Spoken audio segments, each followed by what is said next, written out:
In 1959, Aston Martin entered Formula One. The car was the DBR4, and its main driver was Roy Salvadori.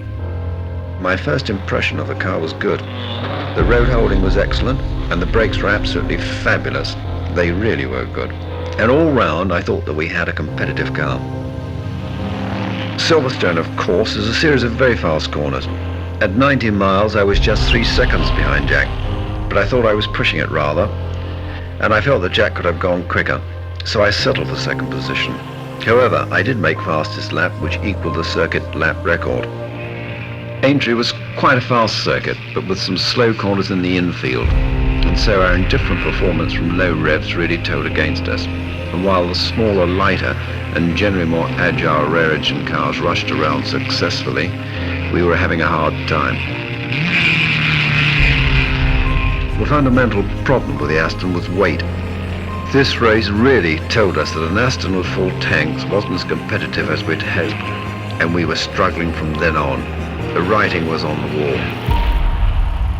Don't leave me hanging, don't leave me.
After 61 years, Aston is back in Formula One.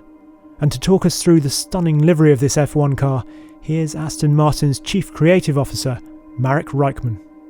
We have always raced in green, 108 years as Aston Martin, and it started back in 1922, racing in the first Grand Prix with a green car, and we're back on the F1 grid in a green car. We have studied throughout the 108 years the various greens that we have raced in. And obviously the pre-war cars, it was kind of a mixed bag. Whatever green paint was around, typically the car was painted in that colour. And actually the green comes from celebrating racing in Ireland for the British team way back. And that's why they painted the cars in green, because they were racing in Ireland and celebrating St. Patrick's Day.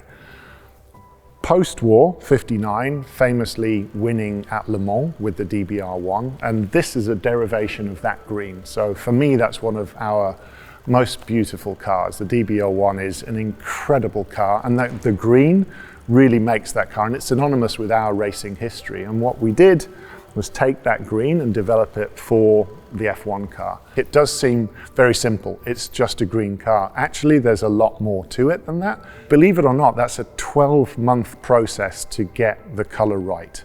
You know, it's gone through so many different iterations. We have to consider weight in terms of the F1 car as well, the weight of the paint and its pigment, the repeatability, how does it then transfer onto the road cars. But it's really about showing the car, the proportion of the car through the simple green graphic. There is a tone on tone which adds the line through the lower of the car and actually comes to this point, so you read the kind of swoosh at the end of the car, if you like, and that's a slightly different color, so your eye is drawn upwards rather than lower down into the base of the car. And then the whole of the lower is in the black carbon, so it really elevates the body of the car. And for me, it's purity and simplicity. It's all about the language of green, the car itself, and then having subtle hints at the form on the shape of an F1 car. The technical side of these cars is just incredible. I'm an F1 fan, first of all. Yes, I'm a designer, but I'm an F1 fan. And actually being close to these incredible machines it's wonderful. The materials, first of all, what you notice are the materials used. The layering of the carbon fibers, the kind of gloss or matte texture to the carbon fibers as well. Then you look at all the fine flutes, the elements, the barge boards, the complexity of carbon fiber through the sides of the cars, and then how accurate everything is as it's put together. There is an overall body form, of course, and that is very functional, driven by the aerodynamics. So really, working with the F1 car is about showing the machine to its best qualities.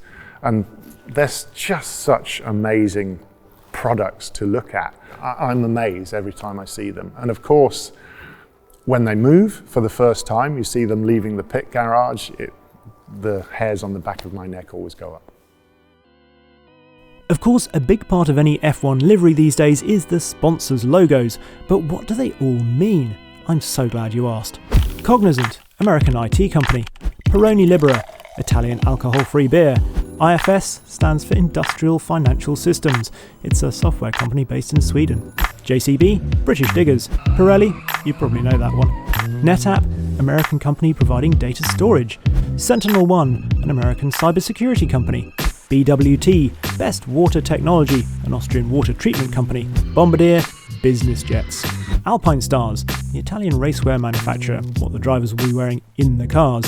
Replay, an Italian fashion label specialising in denim, i.e. what the drivers will wear out of the cars. EPOS, Danish high-performance audio equipment, or headphones. Aquamondo, a product from BWT. Crypto.com, cryptocurrency platform, think Bitcoin. Girard Perregaux, expect to see the drivers scratching their chins during interviews as they try to get these Swiss watches in the shot. And if you're really eagle-eyed, then you'll spot Ravenol, a German brand providing lubricants. So now you know, and you can borrow your friends on a Sunday afternoon. Many of you will also have spotted that this is in fact a 2020 Racing Point in 2021 Aston Martin livery. So, what will the major changes be on the 2021 car? Well, for this year, the floors have to be cut away more at the rear, and they must be solid, so no more of those slots at the edges. Slightly harder to see will be the lower rear brake duct winglets, which will have to be shortened from 80 to 40mm. And then there are the rear diffuser fences, the vertical bits, which have to be reduced in height by 50mm this year. This is all aimed at reducing downforce.